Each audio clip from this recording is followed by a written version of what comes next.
I think I just figured out why the US, UK, and France are so adamantly pro-Israel right now. Like, we all knew it had to do with money, but I'm gonna tell you exactly how. This is a shout out to my uncle who told me to do some research on the Ben Gurion Canal, and I did, and I took notes. Now, who is Ben Gurion? He is known as the founding father of Israel. He was the first prime minister, yes, you guessed it, in 1948. And this canal is a proposal to connect the Red Sea to the Mediterranean Sea through here, right? But we already have a connection, and it's called the Suez Canal. And if you don't know the history, let's get into it. The Suez Canal was opened in 1869, and the Suez Canal Company was given a 99-year lease to own the Suez Canal. And guess who owned the Suez Canal Company? The French and the British. I think it's also important to note that the British Empire originally was opposed to building the canal because they thought it would directly threaten their economy, but instead they just decided let's benefit from it, bought 44% of the shares in 1875, so they were all good.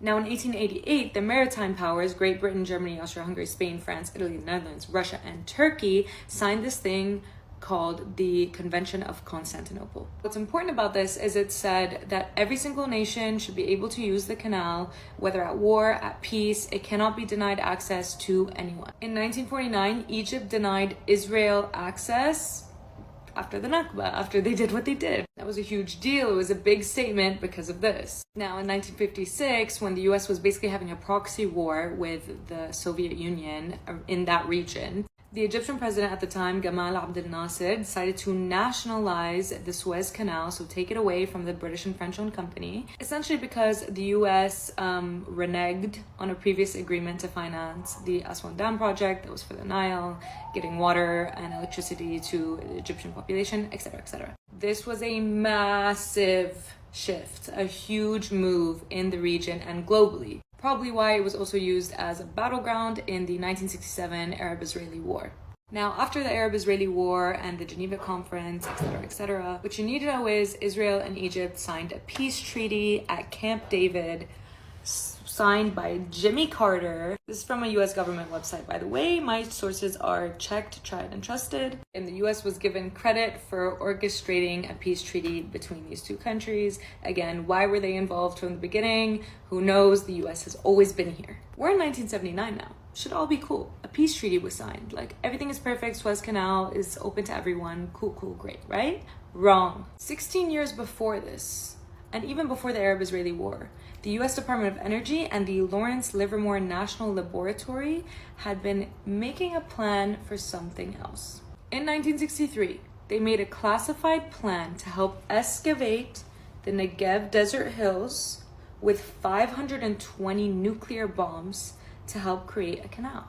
This was only made public in 1993 and 1994, depending on the sources you check. So at the time of the peace treaty, nobody knew this was going on, except, of course, Jimmy Carter. Now, we could also talk about how the war was a product of collusion between Britain, France, and Israel, and they decided to initiate the war, but we'll save that for another time. You might be asking yourself, why do they want to build another canal?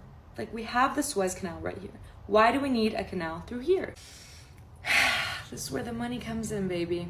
Without the Suez Canal right here, ships from Asia would have to go all the way down and around Africa in order to reach Europe.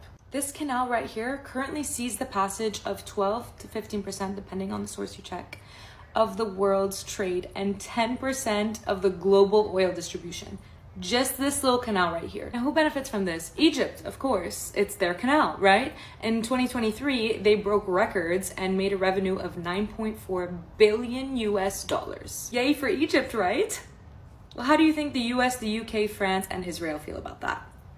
Not good. Suez Canal is not ideal. Up until 2014, you could only go one way, which meant for 6 hours it went in one direction and 6 hours it went in the other, which was super not efficient. It was also not wide enough to accommodate some of the largest ships in the world. So what happened in 2021? You might remember this.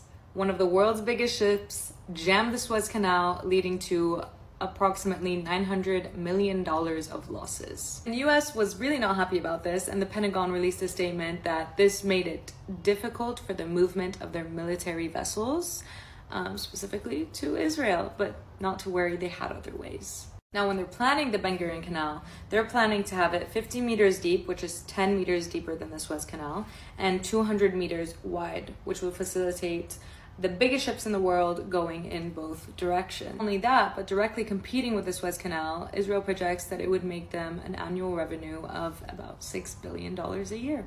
Plus. And now for the interesting part. There's one feature about the Suez Canal that's also really inconvenient, and that's the fact that it's built on pretty sandy shores. Now, I'm not an engineer. Now, from what I read, sandy shores are pretty inconvenient for a canal. They constantly need maintenance. But where Israel wants to dish it out to the Mediterranean Sea, it's a rocky land texture, which is ideal for these conditions.